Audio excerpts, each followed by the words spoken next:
What's good, YouTube? This your boy Really Rizzo, and I'm back in the building with another video.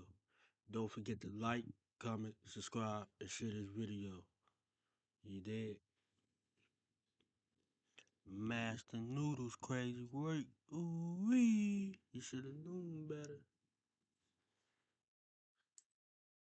They thought killing a gang member meant the streets would stay quiet, but they forgot who really runs the city. When 19-year-old Dre Lil Ghost Taylor, a low-level member of the Southside Phantoms, is gunned down by police during a so-called traffic stop, the department calls it justified. They say he had a gun, no body cam, no footage, just two officers' word against a corpse. But in the streets, Dre wasn't just a corner boy, he was blood. He was family. And the Phantoms don't let family go unavenged. For years, the cops ruled the streets through fear, planting evidence, shaking down black teens, making people disappear. But what they didn't know is this crew feared nobody. The South Side Phantoms were ruthless. The cops thought they were in control until one was found tied up under an overpass. Another vanished on his way home. A third found exposed for planting evidence in over 30 arrests. Now, with the city on edge and the police force unraveling from the inside, one question lingers in every precinct. Ooh. They should have made a movie or a game out of this. You know what I'm saying? They make a movie game out of everything else. Who's next?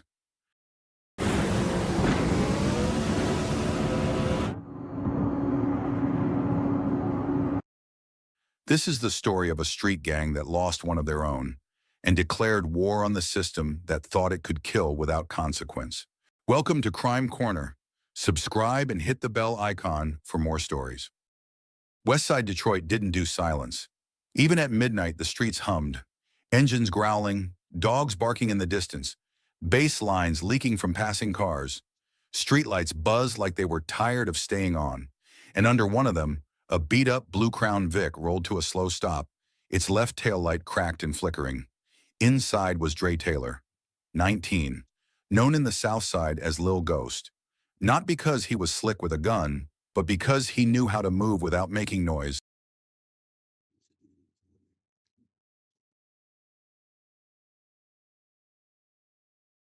This ain't the same as this ain't the same as that movie, is it? This ain't the same as that movie, is it?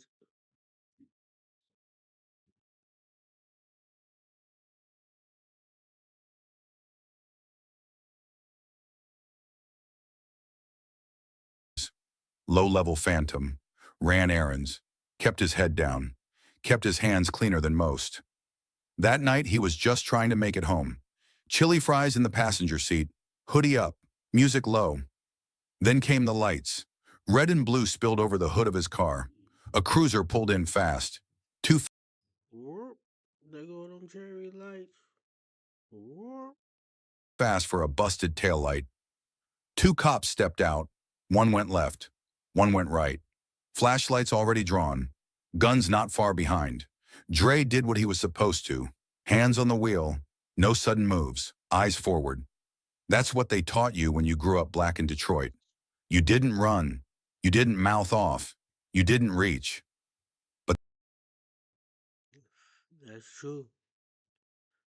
Oh, this in Detroit. that wasn't enough. The dash cam wasn't working. Body cams, they'd later say, were not recording. All that's left is noise.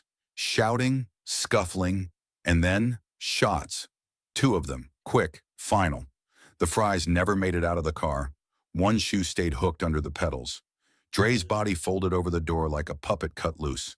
Blood That's crazy. Man, R.I.P. hit the pavement and didn't stop. The cops stood over him, still yelling commands, as if he could still respond, as if that would make a difference now. The radio call came in sterile. Officer involved, suspect reached. Fear for safety. No witnesses, no footage, No explanation that couldn't be rewritten behind closed doors. By the time backup arrived, it was over. Tape went up, hoses came out. They scrubbed the street like that would erase what happened. News outlets ran the same line. A 19-year-old man shot during a routine traffic stop. No name, no photo, no mention of the two officers' history or the fact that this wasn't the first time their reports didn't match their actions. Right. But people in the neighborhood knew. The whispers started before the blood dried. Phones buzzed, messages passed hand to hand. Not screenshots, just names. Just one name. Ghost. He wasn't a kingpin. He didn't command corners. But he had people. And his people had someone else. Reap, Dre's older And love. People that care. brother. The one who wore a clean shirt to dirty meetings. The one who shook hands with preachers and knew how to disappear when sirens screamed. He wasn't loud. He didn't need to be. When he found out, he didn't cry. He didn't shout. He just went quiet. And that was worse than rage. Because when someone like Reap goes quiet, something else gets loud. And the city wasn't ready for what it was about to hear. Reap didn't answer the call the first time. Just look at their water placement, expertly done. This is the epitome of sport. They are splitting savants and jetpack. He was in They said you gotta watch them quiet ones.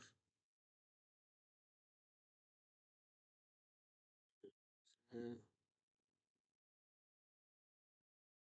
his apartment, top floor of the Southside Projects, watching over 3 kids from the neighborhood. One was doing homework, one was asleep on the couch, the other was losing badly at chess. Reap moved a knight, checked the kid's king, and looked down at the buzzing phone. Unknown number, no voicemail. Then another buzz. Different number, same block. This one, he answered. No one said it outright. They didn't need to. The silence on the other end of the line said enough.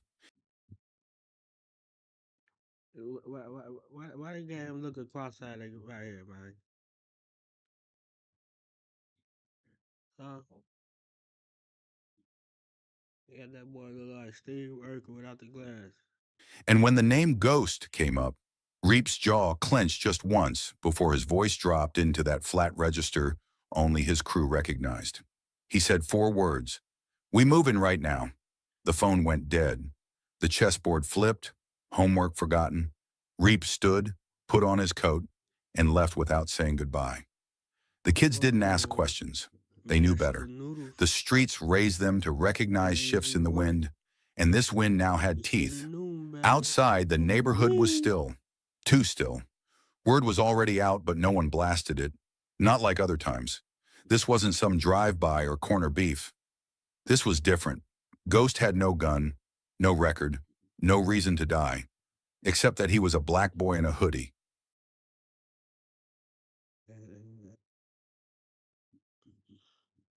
You think it's strategic? How y'all said it's strategic? Reap moved through the complex like smoke, unseen but felt.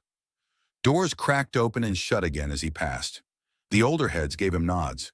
The younger ones watched him like he was a prophecy unfolding. By the time he hit the sidewalk, the crew was already there. No greetings, no handshakes, just presence. They didn't wear colors, they didn't flash signs, but everyone around knew who they were. The Southside Phantoms had rules. They weren't loud unless it was time. It's that saying. When you see me, you know what it is.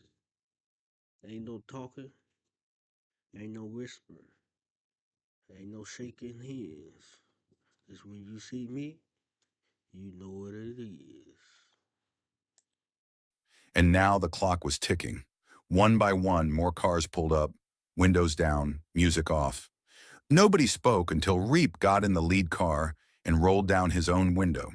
There were no speeches, no vengeance cries. Reap just stared ahead, eyes blank like he'd already left the moment behind. But inside, he was rewinding every memory he had of Dre. Not the ones on birthdays or holidays, but the little ones. Like the time Dre handed his food to a homeless vet without asking, or how he used to walk the long way home to avoid crossing a rival's turf, just to keep peace. Dre didn't talk tough. He didn't act out. He kept things quiet. That's why they called him Ghost. Now he was one.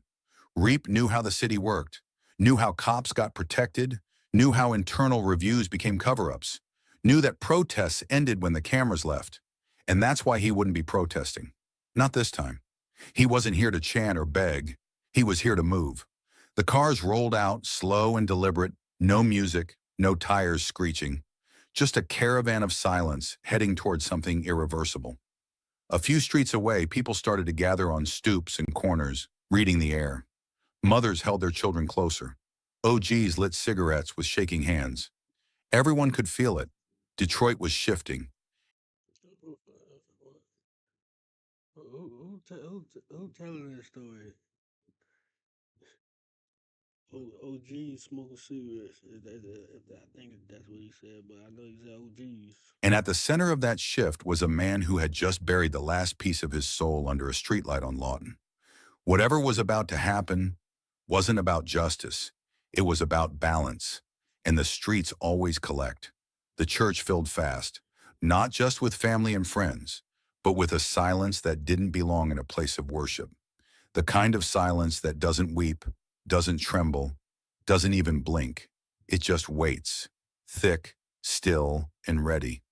People came dressed in black, but the flashes of gold stitched into phantom jackets said more than grief ever could. This wasn't mourning, it was mobilization. Dre's casket sat at the front, closed. His mother had insisted. She couldn't bear to see what they'd done to his face, couldn't bear to imagine her. Now, yeah.